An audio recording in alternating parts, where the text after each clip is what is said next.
I posted this, but it got removed, and I think it was maybe because I didn't make the malicious compliance clear enough, so I'm gonna try again and make it extra clear. When I was in my early 20s, I worked at a supermarket. I should note that I was a pretty reliable employee. I was never late. In fact, I often got in early, and I rarely called in sick. At the time this happened, I had not called in sick for 9 months, and even then, the manager had sent me home.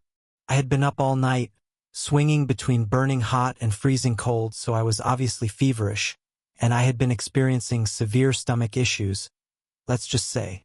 At one point at about 2 a.m., I was stuck in the bathroom, utterly miserable. I must have passed out because the next thing I knew I was waking up and it was 7 a.m. I was due to start work at 12 that day, but that obviously wasn't going to happen. So I called up the manager. Let's call the manager Steve. Steve was known for being a real jerk. He never believed anyone who called in sick except his best buds. Usually other managers, never lowly staff, but often called in sick himself. A lot of the time we knew it was because he was hungover and not actually sick. The conversation went as follows. Me: "Hey Steve, sorry, I can't come in. I'm sick." Steve: "With what?" Me: "I don't know. I think it might be the flu. I've been up all night being ill, and I have a fever." Steve: "Don't be stupid. If you had the flu, you'd be completely knocked out. I need you in. Come in or you're fired." Me: "I can't. I just told you I can't stop getting sick. I passed out." Steve, growling angrily: "Either come in or bring a doctor's note, or you're fired. In the UK, you are legally allowed to self-certify for 5 days. This means you can tell your employer you are sick and you do not need a doctor's note. If you're sick for more than 5 days, you then need a note.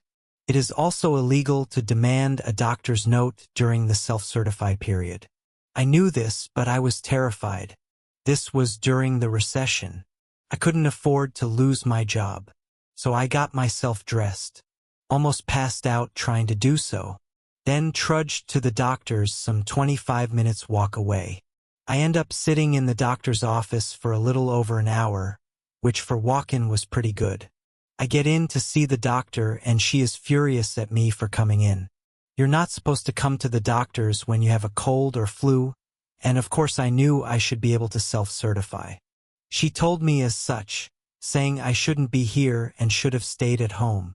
I then explained what had happened with Steve and how he had threatened to fire me over this, and I couldn't afford to lose my job. I was struggling as it was. My doctor turned her anger towards my manager. She asked if I got sick pay from the company, and I said yes. "He wants a sick note, does he?" the doctor says. "Okay, I'll give him a sick note." Now, my manager just wanted a note confirming I was sick, but instead my doctor wrote something along the lines of this: "My name has come to the clinic because manager name has insisted she come in spite of the fact that this is illegal and all employees are allowed to self-certify.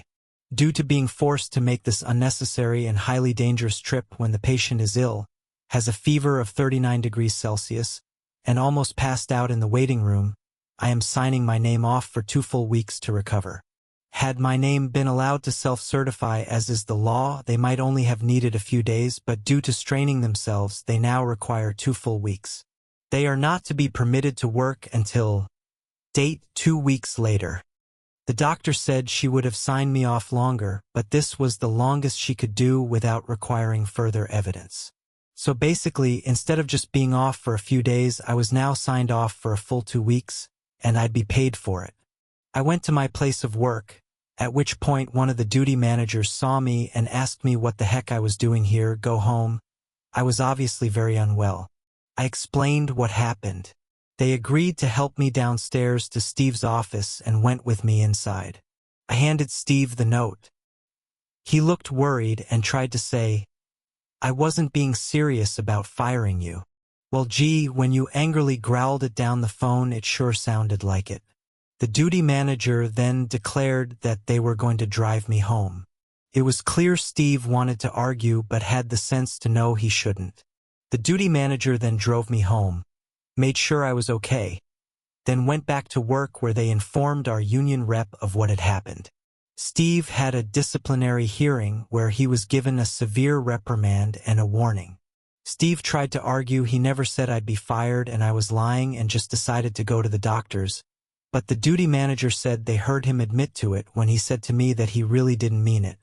I felt better after a few days and enjoyed my 2 weeks off, fully paid, and enjoyed the nice weather we had. Meanwhile, Steve was forced to work overtime because we were short-staffed. So thanks to the doctor, instead of being off for a few days, I ended up getting a nice 2-week paid vacation, and Steve was given a final warning, all because he insisted I get a doctor's note. TLDR. Manager demands I get a doctor's note or I'm fired. So the doctor signs me off sick for 2 weeks instead of 2 days to teach him a lesson. Edit. To clarify the whole, you're not supposed to come in when you are ill. I should have been more specific. The rule is you're not supposed to come in when you have a cold or flu. The reason is there's nothing a doctor can really do except recommend you take over-the-counter cold and flu meds. So it is recommended that you do not come in if you have a cold or flu and instead take meds at home or pick some up at the pharmacy instead of risking infecting those waiting in the clinic.